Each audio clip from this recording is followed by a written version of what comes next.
And we're back with another episode. Maybe she didn't want the whole world to know that. I'll tell anybody. Oh. Well, I don't know. I guess people are still weird about getting work done. But she doesn't look like she's had any plastic surgery. That's how you know the shit's good. And that she didn't go too far, which is great. You're not supposed to do anything below here. Anything crazy. No. And if you're going to tighten your face, do your neck too. Oh, yeah. Your neck should correspond with your face. And that's part of the problem. People always, their face looks 50 and their neck looks 95. Oh, never. So that's part of the problem. Anyway, how was your... Oh, we didn't welcome back. Oh, welcome back, y'all. We're back to another episode of The Face Off with us. Y'all know who y'all came to see. It's Fleming, it's Fowler, it's Fleming and Fowler. Absolutely. My week, you asked me about my week? I did. My week was great up until Thursday. I ended up getting food poisoning. I don't know how I got that, y'all, because I cooked and I know how to cook very well. Clearly, this is gourmet fat. Anyway, I don't know what happened and how I could have possibly gotten food poisoning because I've been eating the same breakfast, lunch, dinner all week because I can eat the same thing over and over. Where did you buy your groceries from? Costco, and that's it. Costco, because I only get produce from there. And I bought a couple things from Walmart, but it's like dried food stuff. It's not like any produce or meat because I don't eat meat. But you think of all the like technological advances we made that food poisoning would be a thing of the past. Girl, I'm telling, I literally was, and I'm not going to be TMI, but I was legit in the bathroom for like every hour on the hour until like 3 a.m. I was so dehydrated. I was so weak. I could like barely move. And I just called my supervisor. I was like, there's no way I can come into work. There's no way. And I was going to try to muster it up because you know me. I'm like, bitch, that job will be there on Monday. Absolutely not. And I just, because I didn't want to have to call in, but I couldn't, there was no way I was going to be able to really functionally do what I needed to do. You cannot do our job if you are running to the toilet. No, you can't. And and it still continued on Friday. That's crazy. But I had to muster up enough strength to go to the store, to Walmart, to get some Pedialyte because I was like, if I don't get some Gatorade or some Pedialyte and replace my electrolytes, it's going to be horrible for me. Yeah. How was your week? Better than that. Yeah, it was fine. We powered through. For some reason, at work, it seems like no one works Fridays anymore. Yeah, true. The office is a ghost town. So I just took that as my cue to no longer work Fridays. Oh, that's good. Yeah. I like that for you. Yeah, so I didn't work Friday. I went up to Dallas to see a friend. Shout out Megan. Hey, Megan. She's on our friend podcast. Of the pod. That's right. Yeah. So we had a good She's the one who's like, Timmy, your mom's a bitch. Yeah. That's still one of my favorite lines of what she said on that episode. We went to Carbone, which is like, have you ever been? No, what is that? Is that like a steakhouse or something? It is an Italian restaurant, made famous by the Carbone in New York, but they are just famous for their spicy rigatoni pasta. Oh my God. Shit is delicious. I can't do spicy. Is it really like? It's not really spicy. What kind of spice do they use? It's not very spicy. It's probably like red pepper flake is the spice. Oh, that's not. It's fine. It's not very spicy. Yeah. Okay. And it's just the one in Dallas is just vibey. It's like low light, 70s funk playing. Everything's candlelit. Yeah. I feel like Dallas has way better restaurants and more to do, like more like going out restaurants than San Antonio. Yeah, it's the LA of Texas. Yeah, I agree. It is to go out to be seen. Yeah. San Antonio does not give a shit. Well, what about Houston? Does Houston not have the same thing? Because I heard they have a lot of good places to eat. Houston does have a lot of good places. Houston is like the black version of Dallas. Gotcha. Cool beans. But they have way more places than we do here. Yeah. San Antonio is like mom and pop. True. Restaurant. Hole in the wall. Been in here for 60 years. Yeah. You go here for this specific thing. Yeah. Dallas gets a new restaurant like every month. Really? And it's like it's like Instagram-y. Everything's a vibe or, so. But it was cool. Fun. If you have not gone to Carbone, just go. What do you Is that like a nationally, like a... They have a couple. I know they have... Franchise restaurant? I want to say New York, LA, Dallas. I don't know where the other ones are. Atlanta? I don't know. Probably. Maybe. Who knows? Atlanta has a lot. They have too many restaurants there. It's ridiculous. Yeah. I bet, dude. Yeah, it's too many places to go in Atlanta, which is why when I lived there, I didn't go out.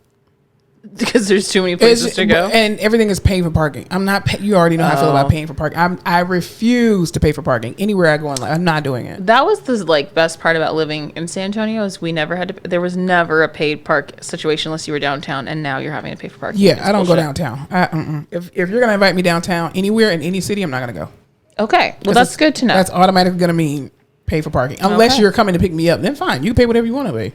but I'm not personally paying from my bank account. Okay. Well, yeah. So that is what I did. I had fun. That drive to Dallas is just, it gets longer and longer. I don't think people realize how big the state of Texas actually is. Texas is the biggest shit in the world, and I hate it. I thought for sure going from the top to the bottom of Florida was like long, because it's how long does that take? If you go from Tallahassee to Fort Lauderdale, it's only 6 hours, but if you go to Miami, then it's like 7.5. And it depends on where in Miami you're going. But traveling here in Texas, like you think on a map, oh, it's not really that big. No, Texas is wide as hell. She's girthy. She really is. Like it's. I was like, oh, how long does it take to get to Mexico? Because one of my coworkers' students, her stepmother just went to Mexico and brought us back some Mexican vanilla. If y'all have never had Mexican vanilla, oh, it's amazing. Literally, it's like a huge 16-ounce bottle or 20-ounce bottle, and but I wanted to go. I've been telling Quinta, I was like, oh, let's just drive to Mexico and get some, let's just drive vanilla to Mexico. Are you on drugs? Because I'm like, oh, it's Texas. It's right in the back door. But it is not. Yeah. Somebody said it was like six and it's a 4-hour flight. No, it's not. It's probably like a 3-hour flight. 2.5, 3 hours. Oh, I heard it was like a 7-hour drive to Mexico from San Antonio. Yeah. Because you got to go to get to the valley. It's about 3. Yeah. Another couple. Well, it depends how you're getting to Mexico. I'm not going by myself. If you're going the long way. Now. Yeah. It takes 12 hours to drive across Texas, like 12 to 14 hours. Like if you're horizontally. If you're driving the latitude. How about top to bottom? Top to bottom? Yeah. Vertically. I don't know. Let's see. That's a good Google search. That's crazy. Yeah. Texas is huge. I don't think people really realize that. Texas is really, really big. No. Yeah. No idea. It's okay. Who would want to do it anyway? Is it longer to get out of Texas than it is to go from top to bottom to California? That I don't know. Let's see. How long does it take? Why do you have your phone on your computer like that? I don't know. That messes up your processor. Really? Remember back in the day, if you used to have your phone next to your computer would like. Okay, is it true that it's 12 to 14 hours to drive? Damn. North to South California, top to bottom. Won't be doing that. And 8 hours from coast to coast. Texas is just too big, dude. Don't do it. When we used to have to go to Colorado, I don't drive it anymore because it's just ridiculous. Just to get out of the state takes you so long. Well, y'all state is boring too. The state of Texas is boring to drive. Yeah, no. At least with Florida, you're going to hit, going through Gainesville is boring. You're going to just see a bunch of gator shit, and then you get to Orlando, you're like, oh, Mickey Mouse, and then okay, you're at the end. But this here, going to Dallas, boring. Yeah. Boring. And there's always traffic. 35 is trash still. It's been under... was it 1604 or 35? Something just had a report and it was like 63 years of construction. 1604. 1604. Yep. Y'all, 63 years. Get it the fuck together. Who has that contract? I don't know. I would have been there fired y'all because it should not take that long. That is generational wealth. It should not take a whole human being's lifespan to straighten out some roads. But I think also too, they didn't take into consideration how big this city was going to actually get. Yeah. So or the state rather. All that to say, I did make it. I was safe. Praise the Lord. Praise the Lord. Thank you, Nothing Jesus. Crazy. Hallelujah. The fun part about driving through Texas, in this time of the year, and it was like a Thursday night, is every hour you're just seeing a huge football stadium. It's just packed. It's just Texas football time. Y'all Texas football, I don't know. I haven't been to a high school Texas football game yet. But I see that y'all have stadiums, y'all high schools have stadiums like college. Oh, especially stadiums. In and around Dallas. Yes. And in West Texas. Yup. Absolutely. I mean, Florida football to me, I feel like is a whole nother beast in itself. Yeah. I love Florida football, but y'all high schools are much bigger. Yeah. Huge. Y'all got a lot of money for sports. Football towns. Yeah. They're all football towns. Well, speaking of football, did you hear what's going on with Michael Oher? All right. Gotta talk about it. Okay. So Michael Oher, if y'all don't know, is a football player. He used to play for the Baltimore Ravens, and he's more notably known because of the movie The Blind Side, which stars one of our favorite movies. What's her name? Sandra Bullock and not Tim McGraw. Y'all, earlier she was like, Billy Ray Cyrus. No, it's a white man with a guitar. It's the same guy. Billy Ray. There's no way they would have cast Billy Ray Cyrus. He barely got cast as Miley's daddy. Oh yeah, he sucked as an actor. He sucks as an actor. But yeah, Tim McGraw. So basically, the Blind Side story is based off of the life, allegedly based off or loosely based off the life of Michael Oher, with Leanne and Sean Toohey, who are these rich white people who own a bunch of Taco Bells, McDonald's, bullshit. bullshit, whatever, KFCs. Anywho, so in the news this past week, it came out that he's actually suing them because they allegedly have an illegal conservatorship, or they tricked him into a conservatorship. And this boy did not know he was not adopted. Yeah. Which is insane. The whole story was that they adopted him. Right. Which, like, they took creative license in the movie. Like, they had to change some things. Michael Oher himself was like, yeah, the movie was cool, but like they portrayed me like I'd never played football before, which I did. They kind of made it seem like he was a dumbass, which he was not. Exactly. But I didn't know that he wasn't adopted at all. That was the whole lovey-dovey story. These freaking rich white people find this underprivileged and very athletic black boy, and they're like, we're going to support you. Yeah.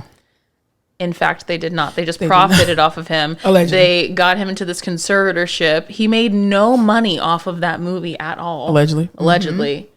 I was shocked. I would be pissed. First of all, you're going to paint me out to be some dumb jock, and then you're going to lie about it and I don't at least get paid for my likeness and image. And apparently he hasn't been able to profit off of his likeness and image since the movie came out. Because allegedly. They own his likeness and image. And that movie made $309 million. That's insane. It was one of the biggest movies of the 2000s. Seriously. And it won Sandra Bullock her Oscar. That movie has been playing in the hospital since I've worked there. I love that movie. That's one of my favorite movies. I put it on for every demented patient I have. I'm like, this won't piss you off. No, it's a great story for all generations. Wow, yeah. It's a feel-good story. Now it's icky and dirty. Yeah. And y'all are all going after Sandra Bullock. She did not do anything. She did nothing. Leave that woman alone. She just lost her longtime partner. Even if she ALS. Even if she didn't, why are y'all bringing actors into a legal conversation when she's just playing a character?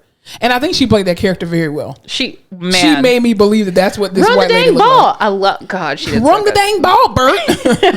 Bert. She did great. It's almost like kind of a compliment that everyone's getting mad at her because she played the role so well. People actually think that's her. They do. And I'm like, y'all need to wake up. But you know what, too? I knew something was off with the Tuohys because, remember, I think it was like a year or two after The Blind Side came out. And there was this story that ended up happening where they were at some fast food restaurant, I think one of the ones that they owned. And there was these two black young men. And they were in there, and the story alleged that they were in there like counting their change and didn't have enough for a burger. And she brought them a burger and everything. And so she took a picture with them and posted it online. And the boys did an interview and was like, that bitch lying. We had our own money. We was already eating. What the hell? All alleged, but still. And of course, now that you look back, it is kind of weird. It is. It is weird that you took this boy in and then seemingly forced him to go to your alma mater and that you pumped all this money into because he was such a good football player. Well, wasn't that a part of the movie though too? Like the NCAA apparently investigated. This is in the movie, the plot in the movie that they were basically forcing him to go to that school to, what was it? Not Ole Miss. Was it Ole Miss? Yeah, it was Ole Miss. Ole Miss. And he was just like, no, I'll go there because my family goes there. And well, blah, blah, blah. Sean Tuohy put a statement out saying, the real Sean Tuohy, not Tim McGraw. Not Tim McGraw. Tim McGraw kept his mouth shut. He knows what's good for him. Or Billy Ray Cyrus. And he basically said, we had to do the conservatorship because for him to go to Ole Miss he had to be a part of our family. And we wanted this all to be on the up and up. So we went through all the legal stuff and we couldn't adopt him at the time. But through the conservatorship, we were able to send him to Ole Miss. And I'm like, but did that mean that he couldn't make any money off of this movie? Exactly. I mean, I don't think to give them the benefit of the doubt, I don't think at the time that they did the conservatorship, they knew that his life was going to go this way. Like they didn't know he was going to make it into the NFL and that he was going to do great things and then they were going to do a story. I'm quite sure they didn't do that. But do you know that? But I mean, I don't think you can predict that. Like I think you think, oh, he's a great player, but can you predict that he's actually going to make it into the military, into the NFL? Not unless you're paying the NFL on the back end. Allegedly. I know, but it's just kind of. It's fishy all around. It's fishy. Yeah. Well, remember the one movie on Netflix? Oh gosh, who played the lead? It was a white blonde lady. Anyway, I Do Care. Is it called I Do Care? Oh, give me a second. I Care a Lot. I Care a Lot. Rosamund Pike. Yes. So remember in that movie, she was doing the same thing with a lot of these elderly people and getting all these conservatorships with them. And it brought out this whole point about how many people in this country, in the United States of America, actually have conservatorships on them. And especially a lot of people with disabilities, disabled children, or children who are disabled adults and things of that nature, people with intellectual disabilities. There are so many parents or so many people that have conservatorships on them and they can't do anything about it. And it's just like, damn, somebody could just go and get a conservatorship on you and you have no control. So y'all better act right. Like, just start acting a little funky and someone can pull the papers out. For anybody with a parent at a long-term care facility, please make sure you have all your paperwork together on them, because you want to make sure that no one has signed your parent up, your loved one, your grandma, your uncle up for a conservatorship when they don't need to be in one. Did you see the episode of Below Deck that's been airing because of all the TUI stuff? No. Okay, so they were on an episode. Do you know what Below Deck is? Yeah, okay. on Bravo. Yeah. Below Deck is a show about rich people who can afford to charter yachts. We don't ever have to worry about that. It's really just about the crew, though. Yeah, it's about the crew that works the chartered yachts. Yeah. But the TUI family was on one of these yachts. And of course, they're talking and stuff, and they're talking about The Blind Side and the movie and the story. And from the clip I saw, they didn't mention his name one time. He didn't even do promo for that movie. They were just talking about their story and how much they paid and how he had to wheel and deal to get it made, and the dad, all of this stuff. And I was like, the whole movie was about that boy. Yeah. They're like the white saviors that came in and saved the troubled black boy. But I also think too, like, you could tell something was fishy with the whole story, because during the press of this movie, when they did interview Leanne and Sean Toohey, the real Leanne and Sean Toohey, Michael Oher was never a part. I never saw that man do a single interview about The Blind Side. I saw them at when he got drafted. They were all there, and that's the last I really saw them. Because even I think for like most movies and stuff that they do where it's like autobiographical, like take for example Coach Carter, right? That was played by Samuel L. Jackson. At the very end of the movie, he actually gave an interview. The real Coach Carter actually gave an interview. There was a documentary done on him as well too that still shows him coaching now, and you can tell he was a part of the whole process of the story of him and his basketball team and whatnot. But it just seemed like with Michael Oher, it was like he was nowhere a part of this whole entire movie other than just using his likeness for it. Yeah.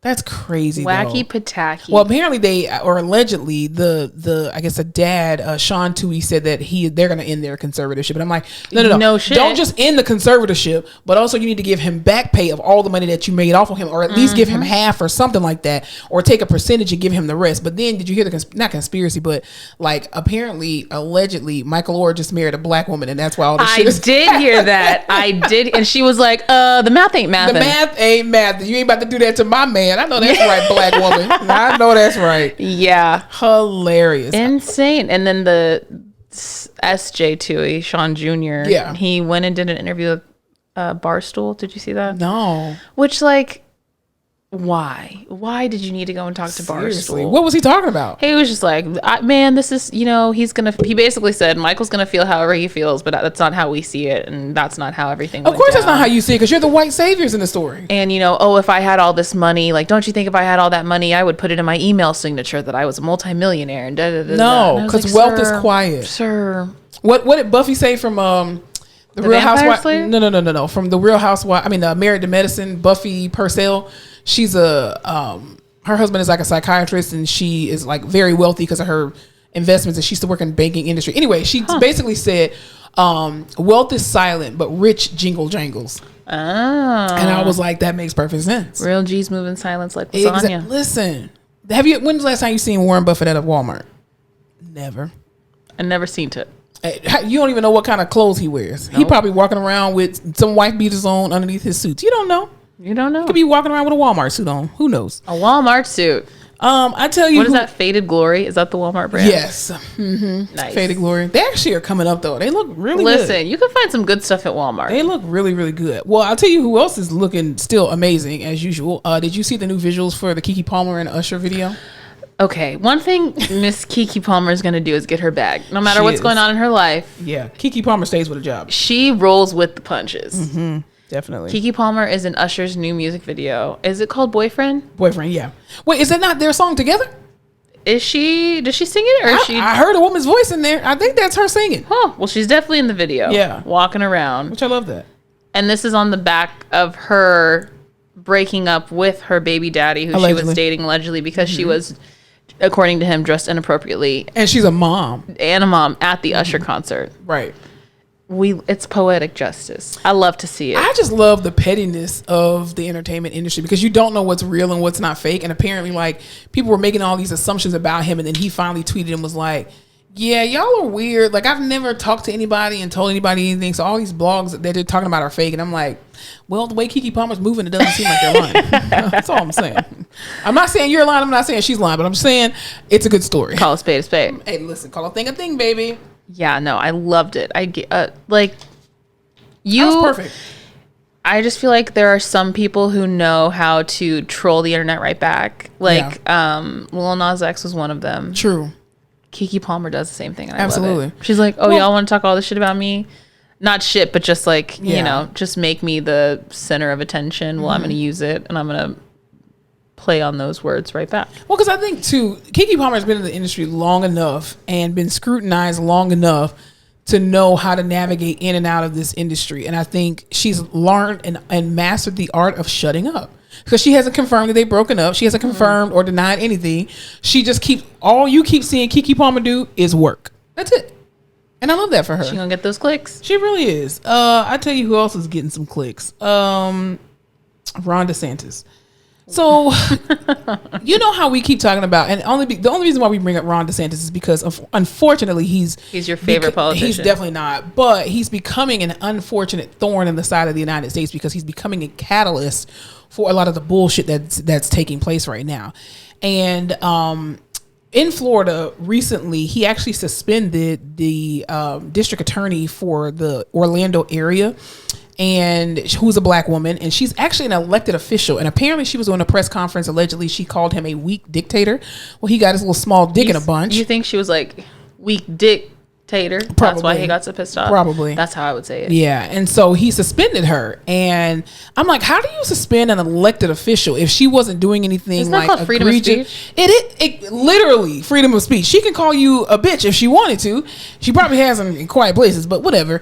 And then he's doing just all of these crazy things, and I'm like, the people in the state of Florida, unfortunately, are the people who did not vote for him in the state of Florida are actually suffering as a result of it.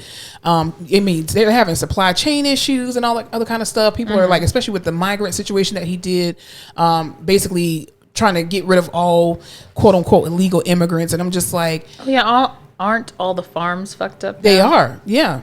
Because, immigrants take people's jobs, because they want to be in the hot sun at 107-degree weather, picking, fruit and vegetables and things of that nature. So, yeah, and being, doing construction in hot-ass weather, because those are the jobs that they're stealing. I'm like, y'all are dumb. Like, I would never, first of all, migrant workers are literally the backbone of this entire country. And if anybody dares to debate me on that, you can go to hell, because you cannot convince me otherwise. Like, this world does not run without migrant workers, without undocumented humans. Okay, it just does. It does not run without them. So, because nobody else wants to do those jobs. They're handing out those flyers at the border now, like at the New York border. No, that are like, here are the states you need to go to because New York is so overwhelmed. Really? Yeah. Why is New York overwhelmed? Where are people coming from New York? Good question. Don't know. Ain't nothing up there to migrate to. Where you going? I don't. New York has a border? Yeah. Well, Ellis Island. That's where all the immigrants go. But I'm saying, where are they coming from? What kind of migrants are these? And is migrant the right word? Is immigrants offensive? Immigrant. What does migrant? Oh God. I know the difference, so I don't know why people are looking at me right now. Yeah. They're asylum seekers, but where are they seeking asylum from? That's what I'm saying. Like, what's near New York? Like, you can understand like Mexico to Texas, Arizona area, Cuba to Florida, stuff like that. But where the Venezuela? That's where we're getting a lot of them. Venezuela? Okay, if I were in a geography class, Venezuela is technically in South America, which is below North America, but it's proving that the world is now round because then it rounds back up. Am I right or am I wrong? Y'all let us know in the comments. I don't know. this. Because the earth is not flat. There's got to be a reason. And I'm sure this Yahoo News article will tell me all about it. You can read very fast. She embarked on the dangerous journey to the U.S. herself, traveling the Darien Gap that connects Colombia to Panama, then multiple countries, including Nicaragua, Honduras, by foot. She stopped for a few weeks since arriving in New York. How the fuck does that work? Like, wait, what? So, because the earth is round, so technically the bottom of South America. No, but you got to hit Canada. Because Canada's on top of us, right? Canada is on top. Are they just going up the side? But there's so many other places to hit. Yeah, why would y'all migrate to New York? It's expensive there. I will literally cut this if we sound stupid, but I need to figure this out now. No, I think we need to keep it because I'm quite sure everybody else is thinking the same thing. Listen, you don't come here for geography facts, okay? We are not geographists. What? Where are the New York migrants coming from? Did I just say geographists? Yep. A large number of migrants have also been coming from Africa. Geologists. I know the right words. What to know about the migrant crisis. I'm sorry that we're learned individuals. Okay. Many arrivals to New York City last year were Venezuelans who had entered through the southern border of New York. More than 70 million refugees and migrants had left.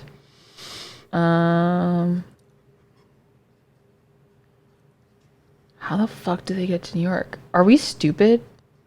That's what I like. You can't. Okay, on a map. Let's do that.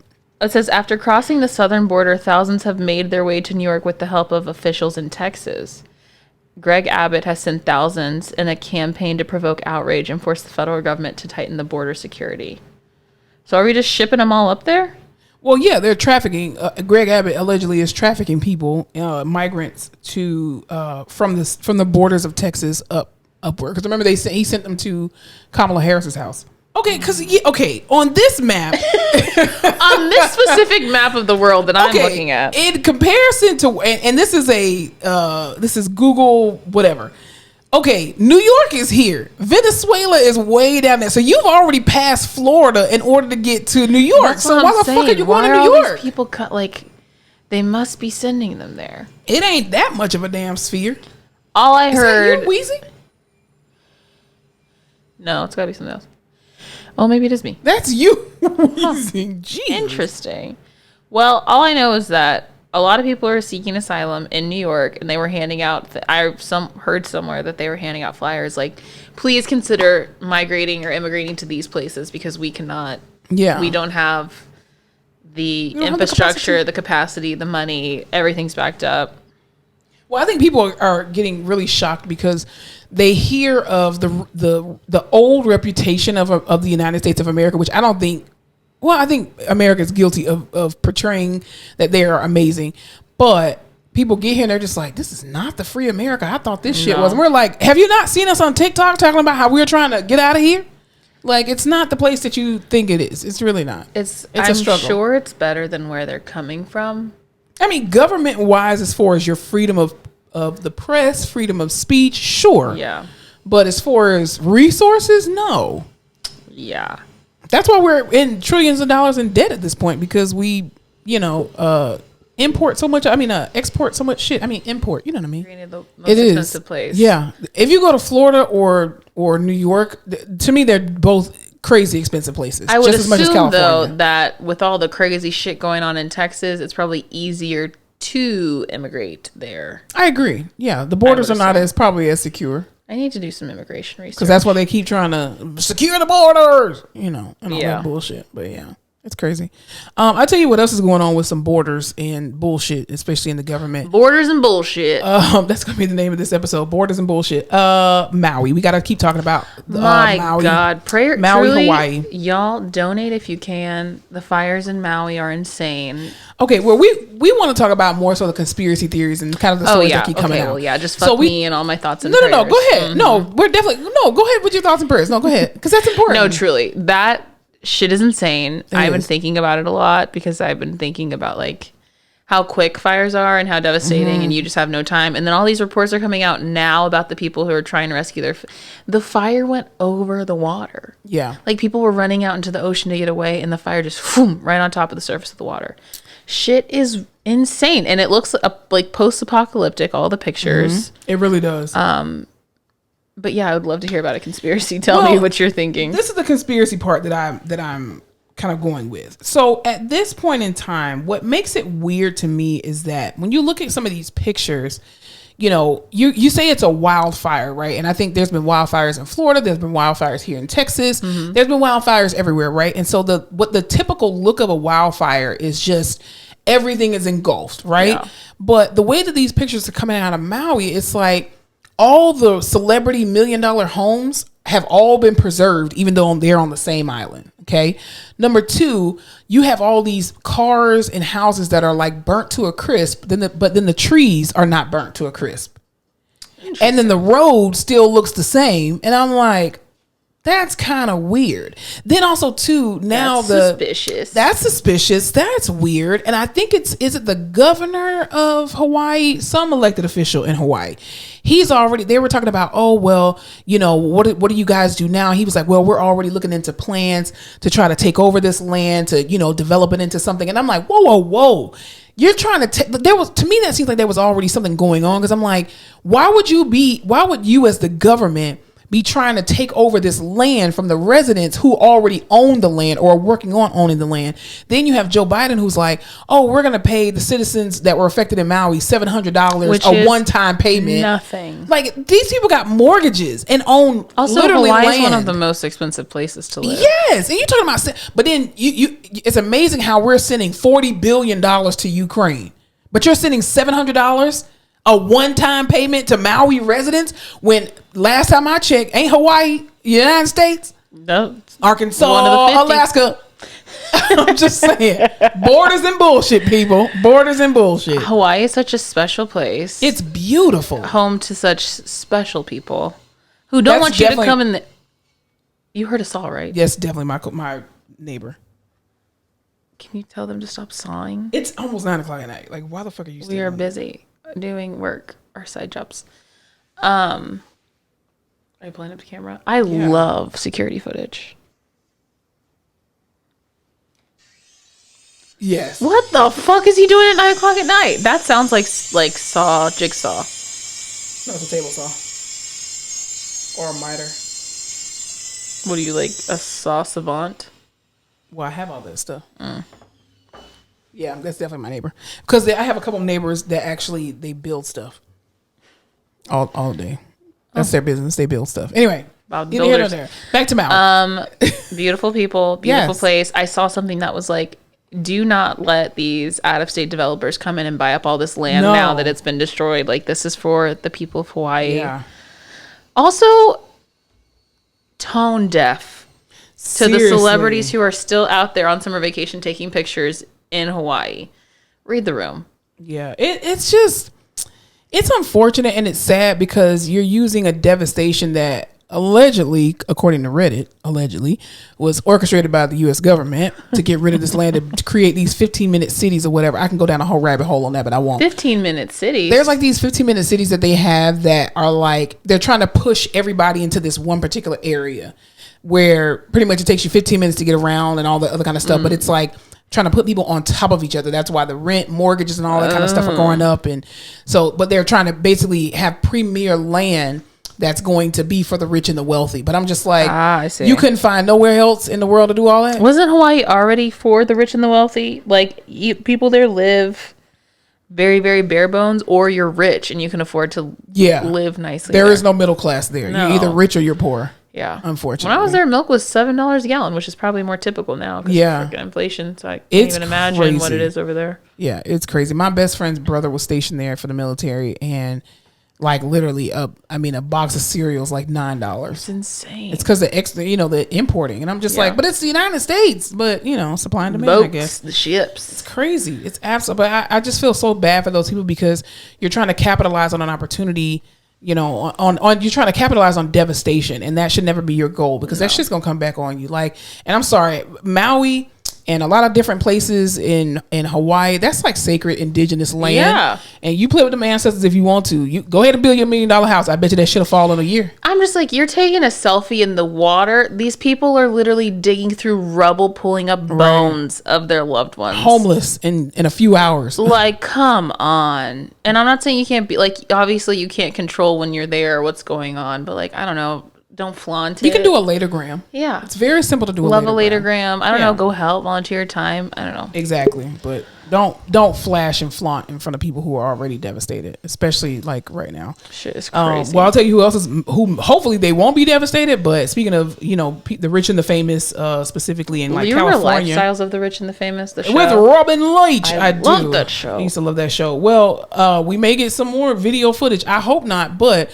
in California this week, they're actually anticipating a hurricane, a Category 1 hurricane that's supposed to make landfall. Do you remember when Katrina came and everyone was like, God is trying to wipe New Orleans off the map? Yes, I do remember that. Does that not feel like what the fuck is going on in California? Listen, they cannot catch a break. Remember did they have snow last year or this year? Did that just They had snow. Yeah. They're having this first like tropical storm to hit them, or first hurricane in 80 years. Yeah, I think the last one was 1938 or they something like that. They had an earthquake today. Yes. Y'all need to atone. Straighten up, saints, or you're going to hell.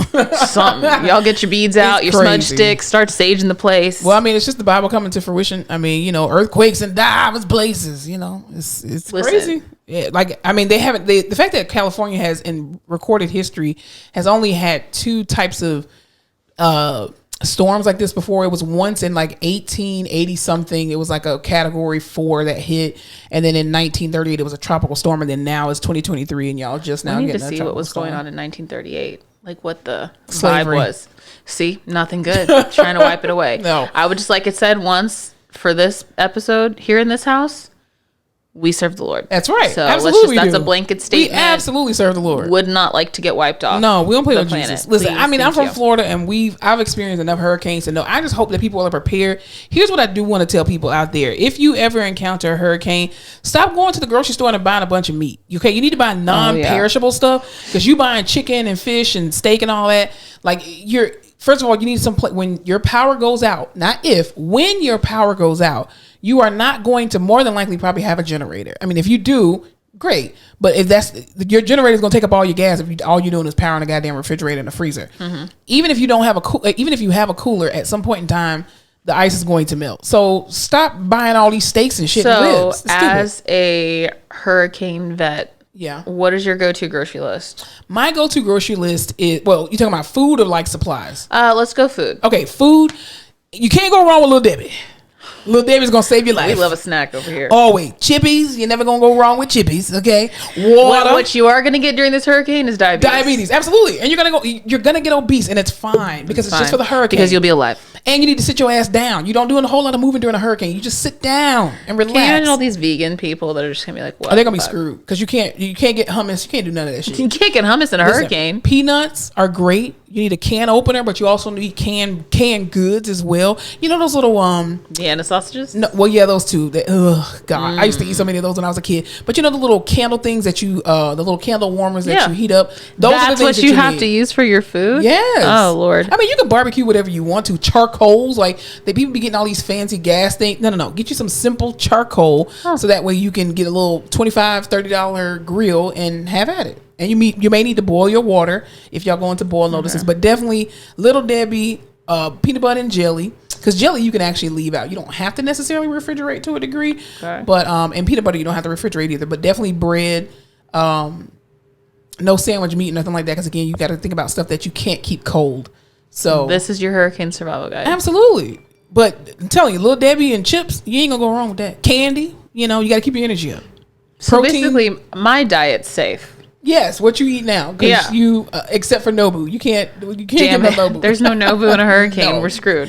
Definitely not. What do you? Oh my gosh. I would. My M&Ms are good. Yep. All my chips. Your little I got a lot of Pringles, Sour Patch Kids. Mm-hmm. Yeah, absolutely. My Dino Nuggets are out, but it's okay. Yeah, you can't have Dino Nuggets. No. I'm a ramen girl through and through. You can do ramen. I can do ramen, right? Yeah. You just warm up the water. Absolutely. Chef Boyardee. I love SpaghettiOs. Absolutely. I could do a beanie weenie. I mean, you can make it botulism, but that's not the point. The point is you're only going to need it for like a couple days. You know? We'll be fine. The harm is already done. Good luck out there. That's all I'm saying. So all of you Californians, I hope y'all stay safe. Please don't go to the beach during this time. That shit is not fun. Stop trying to, I can go out here and surf on the really bad waves. Absolutely you're going to not. die. And when you die, you're going to be mad when you wake up dead. Anywho. You're going to be so mad when you wake up dead. So pissed. What were you talking about? Another epidemic situation with regard to opioids? You know, opioids. This is your story, man. It sure is. Not mine. I was reading about. I just think the opioid epidemic. Words are hard. I said or something. The opioid epidemic is still so crazy. Right. Even though I feel like. Also, sorry, side note. Okay. Have you seen that show on Netflix, the new show that just came out? With Uza Amaka? Yes. No, I have not, but I heard it's called really Painkiller? Good. Yes, Painkiller. It looks really good. Yeah. This is why I was on an opioid kick. Anything with Uza Amaka, I wasn't on an opioid amazing. kick. I was on a... Amphetamines?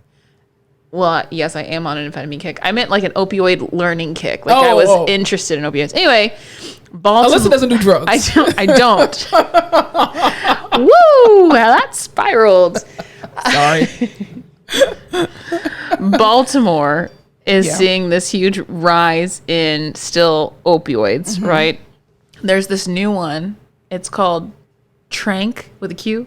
It's this drug that I can't pronounce. But basically, veterinarians use it to sedate animals. It's like a tranquilizer. Jeez. And people are using it to like kind of exacerbate the effects of like fentanyl and other drugs. Good night. But it's causing these crazy wounds, and it's fucking up everyone's circulation. Yeah. But it's also causing these like bone deep wounds in people. Jesus. So now they have these vans that are kind of set up, and they're giving out wound care kits and things like that. But they're just saying like, the smell is so bad, which I can only imagine, because if you're homeless and using drugs and these wounds are not healing. Yeah, and it's probably not a great smell. But they're saying like 70, 100 people a day are coming to these vans with these crazy ass fucking wounds. And they're never going to heal. No. Ooh, Jesus. Like zombie shit. Doesn't that sound crazy? That's horrible. Yeah. That's absolutely... That's what I learned about opioids. Opioids are already bad enough, but when you put wounds on top of addiction like that, on top of homelessness, that's kind of an unfortunate, incurable situation. Yeah. But, okay, let's go back. What is going on in the lives of people that you are having to escape that deep into whatever realm beyond fentanyl? I know. Like that you have to take animal tranquilizers? Do you think it's just because fentanyl is like more widely used now, and now people just like need something else? Or, because I don't know, when did fentanyl become popular? I feel like it's the last couple of years, no? I would say maybe the last 3 years. So no maybe, more than that. Do you think this is just like the natural progression of that's people? Yes. Yeah. Yeah. But because fentanyl is the thing that's being fentanyl is being used as a lace in other drugs. Yeah. So where are people getting these fucking horse tranquilizers from? Probably PetSmart, allegedly. Yep. I'm just saying, because do you need a prescription for a pet tranquilizer? Fentanyl mixed with, it's called xylazine. XYLAZINE. It's known as Tranq. Xylazine? Uh-huh. That's got to be something you can get over the counter. And Narcan does not reverse its effects. Because it's for a damn horse. Crazy. But here's the point about mental health, right? Like, again, what are you going through and experiencing in your brain that you have to go so deep into a horse or a cow tranquilizer? Oh no, some fucked up like shit. I'm very blessed to not know. I don't want to know. No, it just seems it's the wounds for me. Yeah, that's these people really are walking bad. around like whole ass zombies. Well, I think too and this is not evidence based, but I think the homeless population already has a lot of issues with circulation anyway. Because I remember when I was in PT school, one of my professors, I won't say his name because I didn't like him anyway, so I'm not gonna you don't get the free publicity. That's right. So anyway, he used to go to the homeless shelter all the time, like every weekend pretty much. And so as a part of our volunteer service hours that we had to do for the first 2 semesters, we went with him to the homeless shelter and we would pass out meals and stuff. Well, he would go out there and give like free physical therapy and stuff like that. Well, but nice. the problem is a lot of people were having complaints with their legs, with their feet specifically, because you know, the homeless population, you don't have, or the unhoused, they don't have shoes readily available, socks. You know, they always say keep a nice thick pair of clean socks and stuff like that, dry socks. But I think that's already a big issue. And then you throw decreased circulation on top of that from the drugs. You gotta, it's already crazy. That's horrible. But yeah, that's what's going on with the opioid epidemic. Well, speaking of something a little bit lighter and greater, what were you telling me about a restaurant for dementia? There's a restaurant in Tokyo. It's called the Restaurant of Mistaken Orders, and it hires people with dementia, which means your order is going to be for sure fucked up, but it's so nice because all the waiters and waitresses have dementia, and it gives them something to do, and they still have a job, and everyone's super sweet, and they can, you know... Don't go there being a Karen. Please don't go there being a Karen. This is not the place to go if you have like a food allergy. I would stay away because it's just not going to go how you want it to go. But I think that's so cool, and it can change. It's like, you know, gives them still like a quality of life. You can still go out there and make a living and work and have interactions with, like, positive interactions with people, but it also gives people a chance to interact with people with dementia. Right. You know, and kind of just not normalize aging, because people this is the oldest group of people we've ever had. People are living older than they've ever lived before. You think so? Yeah, you don't think so? People live till they're like 100 now. People have the capability to live to their 100 now, which they never had before. I think just the younger population is dying much quicker. Yes, but even now, like, you know, people come into the hospital and they're like, oh yeah, I'm 60, which like doesn't seem old. It's not. But like, you know, 50 years ago, 60 was old. 20 years ago it was old to me, but now that I'm 20 years from 60, like, it's like, goddamn. People didn't used to live as long as they live now. That's why no one had to worry about fucking retirement as much as they do now, because you're 60, you have maybe like 20 more years left, you're fine. No, now people live until they're like 96. It's a long fucking time. Yeah. So people are getting, like, there's more people with dementia, there's more people with these, you know, cognitive early disorders. Onset too. Yeah. I blame the hormones in the chicken. I blame stress. The fact that I blame society. The fact that we have to work a 9 to 5. People are stressing because bills are crazy. What I want is a reality show based on this restaurant. Thank you. I'd watch the shit out of it. I would love that. And don't tell people that. Well, no, you have to tell the people that the restaurant, because I want to see how people really react with people with dementia. Because working with people with dementia is not easy, and we know firsthand because of the industry that we work in, and. Dementia is not a spectrum. As much as we like to think it is a spectrum, it is not. You either get nice and quiet or you get aggressive and combative. There is no in between in that. And sometimes you may get both of those extremes in one session. Which also, I'm like, how demented are these people that are working? They can't be too bad, because like they'll just go off the rails. I mean, they still need to be mobile. I mean, I don't think they're infantile yet. No, but just, you know, like, you know, when you get those people who are just like having war flashbacks or... Okay, that's PTSD. That's not dementia. Sometimes they just think they're... A lot of it usually we get is like, they think they need to go to work. They think they have to go and do things. Yeah, yeah. But sometimes you get some weird shit. I mean, I had a patient who was just like, you know, I have to go home, I have to cook dinner. And we're like, dude, you're like 88. You're not going home and cooking dinner for your kids. Remember the patient I had that thought their mom was going to beat them and didn't want me to tell their mom on them? Yes. Like shit like that. Yeah. But because they're back there aging, it's like the Benjamin Button of their mind. Yeah. I'm sure there's like... But in reverse. People of sound mind around in this restaurant. Oh, you have to be, like, of course. Yeah. Of course. I mean, but you also, the employees there who are without dementia, they absolutely have to have the patience of God to be able to work with that many patients with dementia. Or I would love, like, once a day, someone probably just like goes off the rails and goes off on someone. I'm quite sure they do. Like, you know, I'm quite sure. You look like my ex-wife. Yeah.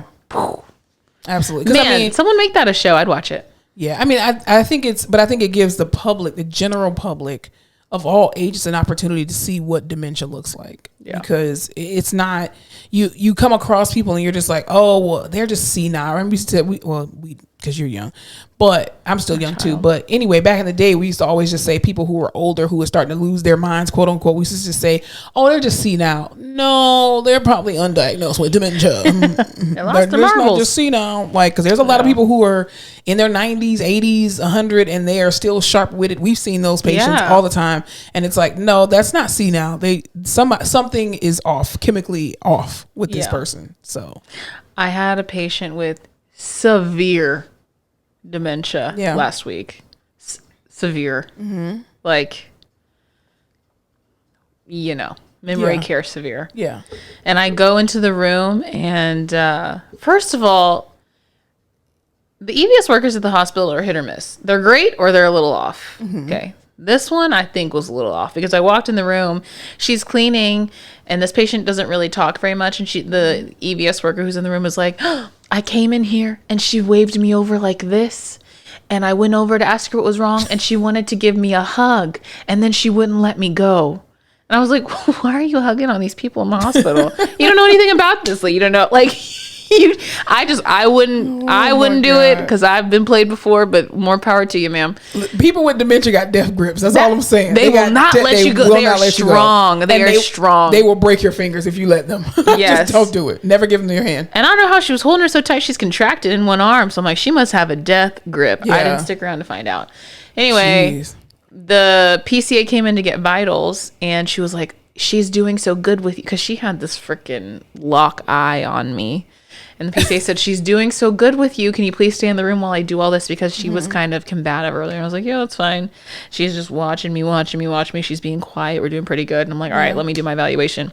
I go to start moving her. She literally goes, like this. Like a cat. She clawed her hands and grabbed down on my hand. Why are people always trying to tear your skin off? I don't know. Specifically. And I, like, right as she was going to claw, she barely got me, and I slipped my hand out. Did she scratch you? No, I wasn't getting that. Hell no. I got right out of there with a freaking ninja reflex. And I tucked her back up in the blanket, and I said, that will be enough of that. And OT's done for the day. And we're done. But yeah, there's a point where it gets a little... Well, I had a patient this week too. Myself and one of the OTs, we went to go see this guy, and he's been having some eye issues and stuff like that, or he had some eye issues because he's no longer there at the hospital. Because he got transferred, he didn't die. Oh, Jesus Lord. Anyway, and so we went to go see him, and so of course he's like agreeable, like yeah, we could do the evaluation. Awesome. As soon as we tell this man to get to the side of the bed, we start moving him. He's, what are you doing? And we're like, didn't you just agree to get up? And he's like, get off of me. Get off. You're hurting me. You're hurting me. And we're like, we're not touching like 6 feet away. And he's just like, you're out. It hurts. It hurts. And we're just like, yeah, I don't think we're getting to the chair today. So then we tried to see him again the next day, and he did the same exact thing. We were like, are you agreeable to get up? And he's just like, yeah, let's do it. And as soon as we try to get him, you're hurting me, get off me. Of course, everybody in the ICU is looking like, what the hell are y'all doing with this patient? Nothing. We're just standing here, and he's screaming to the top of his lungs. Do not reconsult until he's able to actively participate, please. One of the other OTRs the other day said she had this very sweet lady with dementia, and she was just the lady was telling her, like, I need to pay my rent. And she was like, oh, okay, yeah. And she was like, what? Or she was asking, what day is it? And she's like, I need to pay my rent. And how much is it? And Riz was like, $500. And she was like, oh man, that's a lot. Okay, I'll pay. I was like, man, it's so hard not to be like, oh man, you gotta pay your rent. Today's the day. Pay up. You gotta go. Let's go walk to. You know what I would use it as? I would use it as a perfect opportunity as a PT to be like, Miss Johnson, we got to go to the rental office. Let's go walk to the rental office, and I just walk your behind around. Your rent is $700,000. It's due today. Don't give her a heart attack. Goddamn, that'll be horrible. Yeah, patients with dementia. Cash only. Thank you. Exactly. Patients with dementia is very. They are a hit or a miss, but you have to have a lot of patience. Usually they're sweet. I feel like for the most part they're very sweet. But when they're not, they're not. They're not. They're just yeah. They will strike at you very quickly. What were you talking about, Britney Spears? Speaking of striking down some stuff. Britney Spears. We are a Britney Spears stan podcast over here. That's what I'm saying. We support Britney Spears. Yes, we do. Allegedly separating from her fiance, boyfriend, husband, Sam. Yeah. Allegedly divorcing. Which sad. But also something always seemed very off about that relationship. So I don't know, like this relationship has been like when she's doing the weird dances on Instagram and she looks gone in the eyes. She never pulls her drawers like all the way up. I'm like, can you stop she doing likes that? a low rider panty. But that's not cute. This is not 1997. She in her head. You know how they say people who use drugs heavily stop aging at the age where they start using drugs? Their brain, I agree. It's giving that. She still thinks, oh baby. Yes, she's very still much. There. Yeah, I agree. Very much. I do think she had a sound prenup though, which holler, we want prenup. I wonder if the conservators did that. I know something. I don't think he's getting jack shit, which he shouldn't. He shouldn't. That girl has had so much taken away from her. Fuck you, Kevin Featherline. Anyway, that's crazy. So she's getting divorced. Yep. Sad. She's had a lot going on this year. What were you telling me about Michael Jackson? But Michael speaking Jordan's, of marriages, supposedly Larsa Pippen and Marcus Jordan are looking for wedding venues. And Marcus Jordan, if you guys didn't know, is Michael Jordan's son. And Larsa Pippen is the ex-wife of Scottie Pippen. And Scottie Pippen and Michael Jordan are enemies. Best friends. Well, they used to be. Yeah. They're close enough for that to all be fucking weird. That's really... She saw Marcus Jordan grow up, which is weird. That's what I'm saying. What is the age difference? Doing? Let's see. See, when a woman does it, though, it's weird. But when a man does it, it's expected. It's just weird because they're so close, like family-wise. The family, yeah, exactly. But if you grew up knowing, hey, Miss Pippen. He's 32 and she's 48. Quick math, that is 16 years? That's not bad. 16 years is almost 20 years. But if a man, if the man were 48. It's not weird because of their sex to me. I know. It's no, weird. I understand. It's weird because she watched him grow up as a young man, and it's like, are you on some pedophilia type shit? Because were you looking at him like that when he was a kid? It's very strange. Exactly. Yeah. True. I think they're both just doing that just to piss off Scottie Pippen and Michael Jordan. Probably. Honestly. Yeah. That's really what I think it is. I wonder what she got in that divorce. To Scottie? Scottie already didn't have a lot allegedly. Let's see. Because he was severely underpaid. Because remember, during one of the playoffs, he was in renegotiation. He was like, fuck no. Fuck this contract. Unless y'all pay me more, allegedly, I'm not playing. Which I don't blame. Yeah. Ironclad divorce. This can get cut. Now, this is why I need to take my medication. That's okay. The people love it. They love when we have conversations with each other off track. They got back together in 2017 and called off their $120 million split. Yeah, probably because he couldn't afford it. They filed for divorce. It doesn't say how much she got, but fuck. That's crazy. I mean, Michael Jordan doesn't seem to be the type of father who just pays for everything for his kids. He's just like, nah, you gonna get it out of the mud like I did, bitch. Well, even did you see the other day? I think we talked about it too. The paparazzi was following Michael Jordan, and they're like, what do you think? Do you like Larsa and Marcus? And he was like, no. I just think that man is a grown man. He's 32 years old. Stop asking his daddy what y'all think about his relationship, because he clearly don't care, so let it go. That's true. Paparazzi is weird. I was watching Your Favorite Family the other day, the Kardashians. Oh, Jesus. And can't go one episode without can't go one episode. But Kylie and Kendall, they were just talking about random shit, and they're like, yeah, the paparazzi used to yell at us like, hey, little sluts, you're gonna have a sex tape like your sister, like, hey, little whore, like all of this shit when they were 16. I was like, these people are wild out here. You know what paparazzi are? Paparazzi are basically the people in the comment section. Yeah, that's true. Who are just like, I'm unfollowing you. Do it. Why do you have to announce that? Just do it already. Just do it. I don't like this outfit on you, and I think you need to pair your jeans with a red shirt and not a white shirt. Like, that's what the paparazzi is, just to get a reaction. And it's just like, you see why people get their cameras damaged. And I'm like, y'all pay too much for these goddamn cameras to be doing all that kind of bullshit. Like, it's just stupid. It's so dumb. I tell you what else is dumb. Mortgage rates. Yo, these are the highest mortgage rates since 2002. What's the latest one that I think 7.04% or something. That's a lot. That's a lot of money. They're trying to stop inflation. I don't think it's working. It's not working. Well, I heard that I've been hearing and kind of seeing on social media that some leases for rent have been going down. Like, people's rent has been going down a little bit, good. Which is great. But I'm just like, I think if the mortgage companies come down, there's going to be a lot of foreclosures if they don't come on down. Yeah. Like, that's horrible. I think that they said the number of delinquent mortgages is down. Like, it's the lowest it's been in a long time. Oh, that's good. Because so many people got low mortgage rates during the pandemic. Yeah. But that shit, 7% is insane. That's a lot. That's like one of my student loans.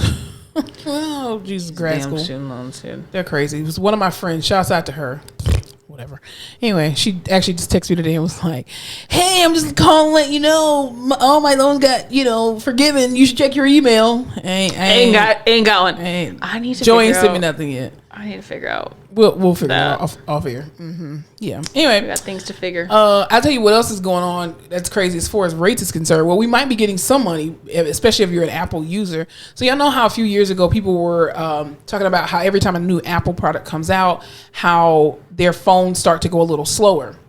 And so Apple allegedly admitted that, well, yeah, we do slow down the batteries for the new products. Y'all freaking phonies, fakes, liars. We knew y'all were doing that shit. Allegedly, guess what? My ass was having to go out and upgrade my damn phone. Exactly. So I held out. But also, would you agree that upgrading your phone and having to pay like payments on wasn't a thing until Apple was making these expensive ass phones? Yes.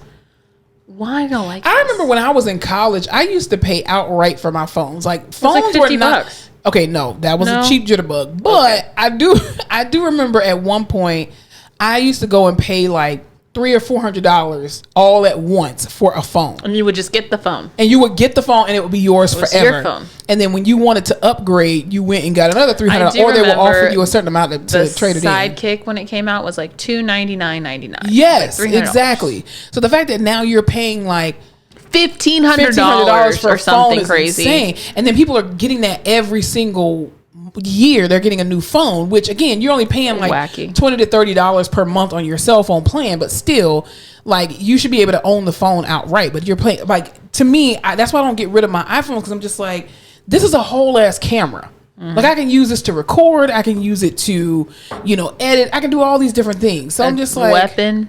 True, that too. You but never know. Apparently, Apple allegedly lost its lawsuit this past week, and so they've been ordered to pay, I think, about $500 million out to Apple subscribers and people who have iPhones. So you have to go on whatever their website is. I don't know. I don't have the information because I haven't gone on it yet. But anyway, so apparently they were saying that if everybody claims it, you're pretty much going to get anywhere between $50 to $65 a piece. Millions of Apple customers to get up to $90. Okay, wow, an iPhone battery gate settlement. Battery gate. I love how they're coming out with names for every little thing. That is a sick and twisted thing to do, and I'm glad y'all got caught. I mean, I think they already... Listen, Steve Jobs. What? Steve Cook? Steve Jobs. Whoever you are. He did that. You could tell he did that shit a lot of times. That man was grimy. But anyway, this allegedly is in the same vein. It's like the batteries on the Apple phones, the fact that Uber will charge you more for a car if your phone battery's dying. Now that's crazy. And like DoorDash will charge you more to deliver in certain areas. All that kind of shit, it ain't right. Okay, well, I agree with not delivering in certain areas because you'll get robbed. That's insurance, okay? That's security. I don't blame them. Or no, but I think they like charge you more if you're in a wealthier neighborhood. Oh, well, then they can pay it. The rich. Well, they can pay it as they should because they don't pay taxes nowhere else, allegedly.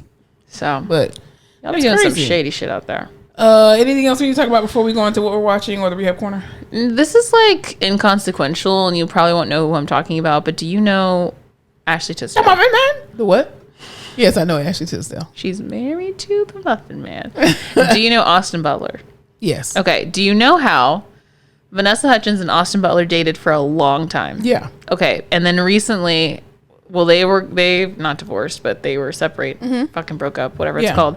And she was the one who told him he should play Elvis. He ends up going to play Elvis. He snubs her, never really talks about her. It was just really shitty, the things that he did. Yeah. Okay, so Ashley Tisdale and Vanessa Hudgens were friends for a long time. Ashley Tisdale always posts about Austin Butler, and it's so weird to me because your best friend broke up with him, and then he was treating her really fucking shitty for a while.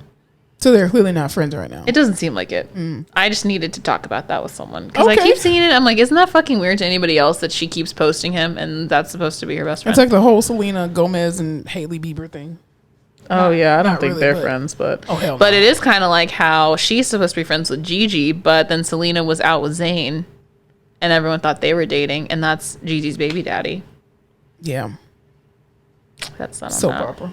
I know. Life. Soap opera of our lives. So yeah, that's all I needed to talk about. Thanks for listening. Have you been watching anything? I just watched. I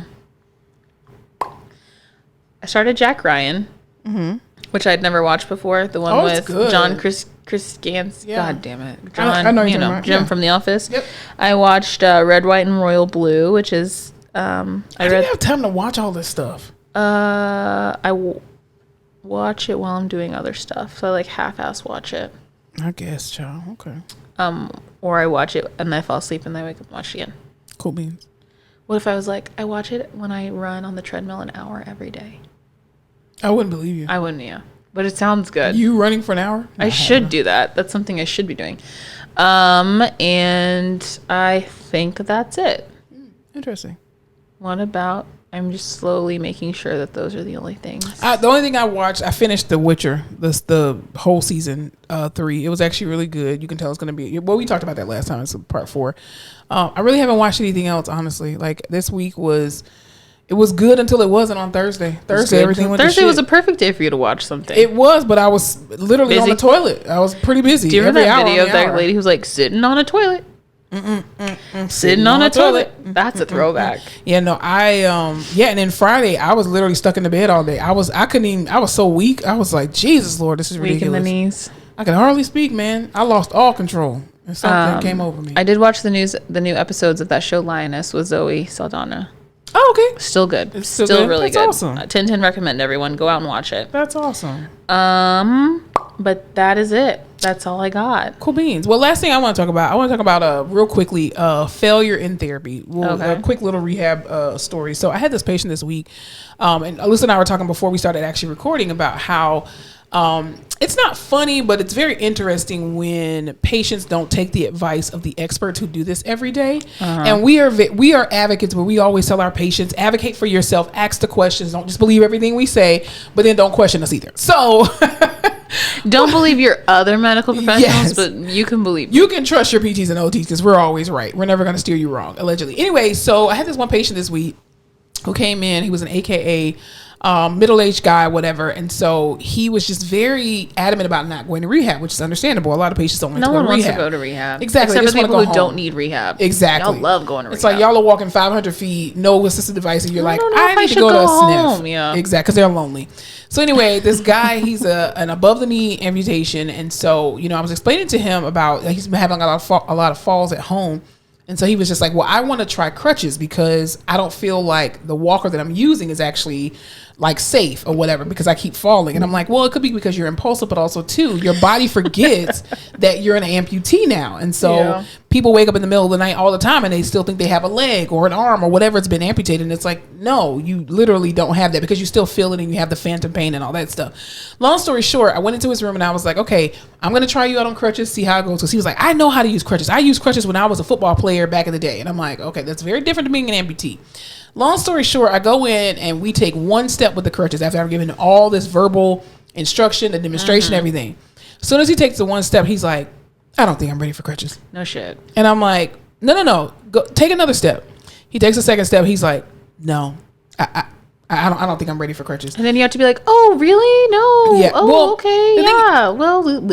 The thing is, I was happy that he failed at it to a degree because because he was completely deflated after that. And I had to tell him, I was like, listen, I said, don't get discouraged. This is your first time being on crutches since you've had an amputation. But I fucking told you. But I'm glad but I'm also glad that you did it so you know what it feels like to be on these crutches. So you know what the expectation is and how much more you need to build up your strength, which is why you need to go to therapy. Mm-hmm. Like it's going to always go back to you needing to go to rehab and go, to get stronger and whatnot. But I think there's this kind of brick wall that patients get to where they look at what we do as PTs and OTs and they're just like, oh, well, this shit is easy. You're just giving me simple exercises. And I'm like, well, do you know why I'm giving you these exercises? Because if you're not doing the exercises that we're telling you to do, you're not going to get stronger. And then if you don't get stronger, you're not going to be able to mobilize and move around as you normally would.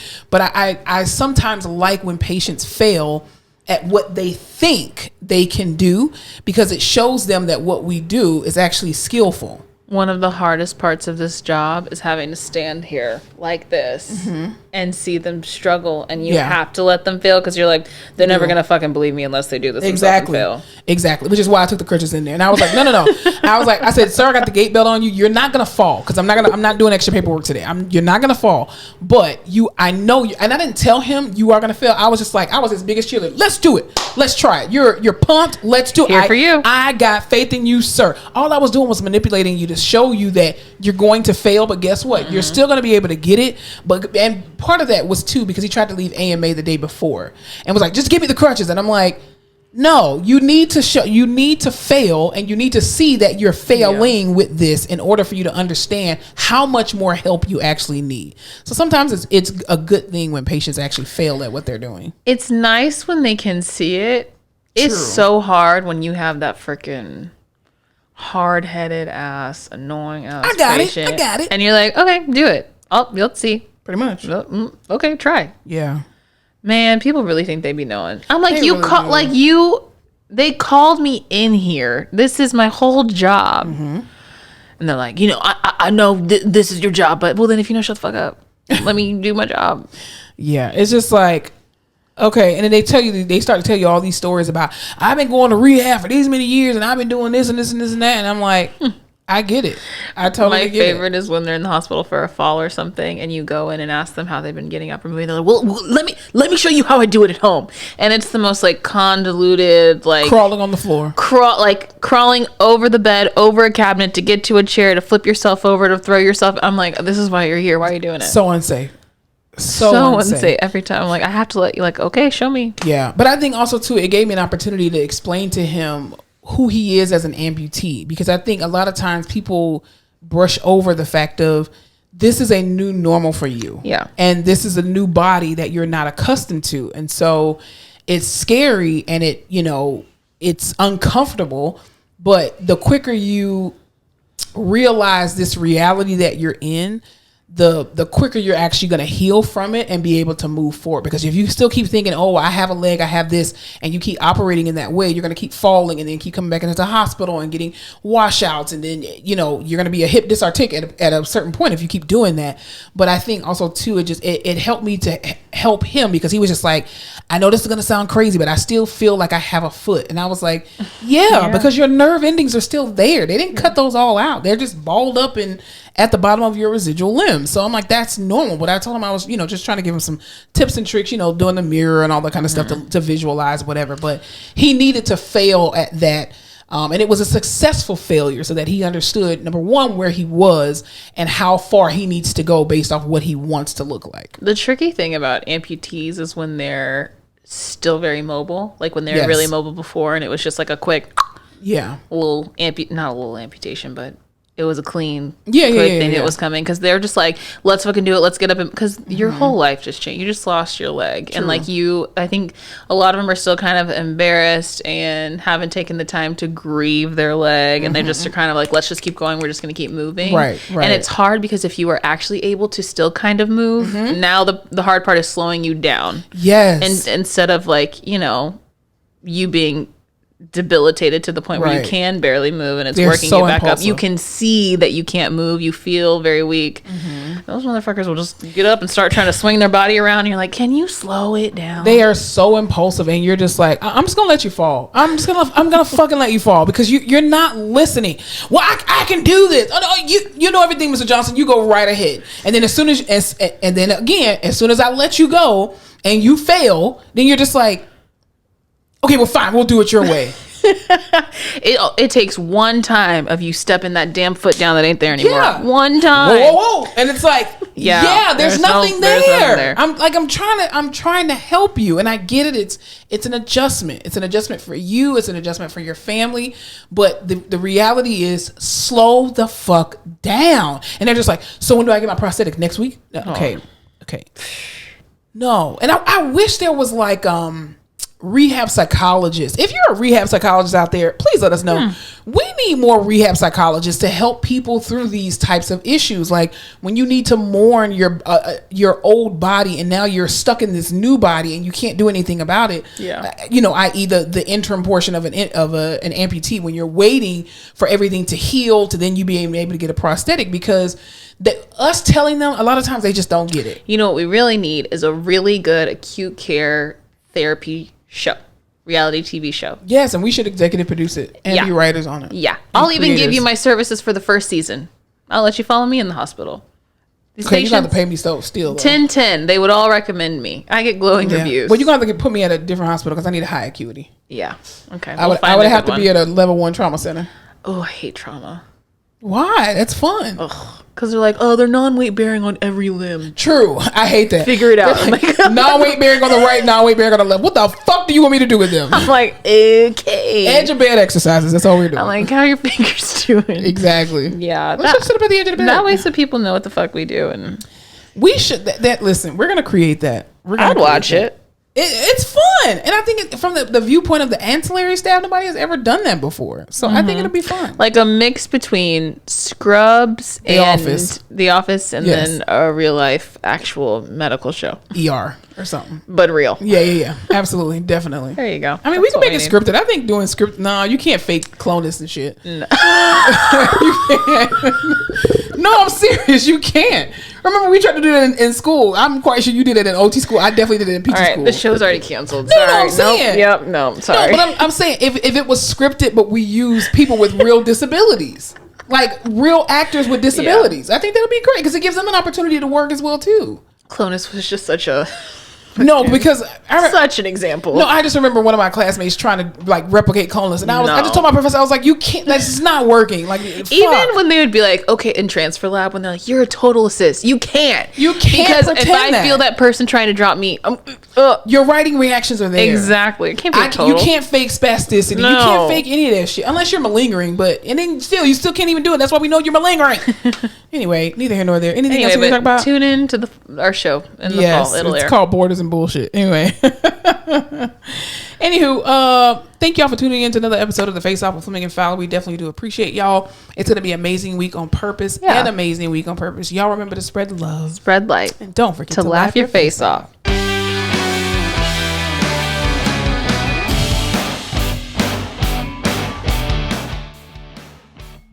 Now hit the clonus go. 5, 6, 7, 8. Rigidity. You can't do it. There's no way you can mimic that. Without disability.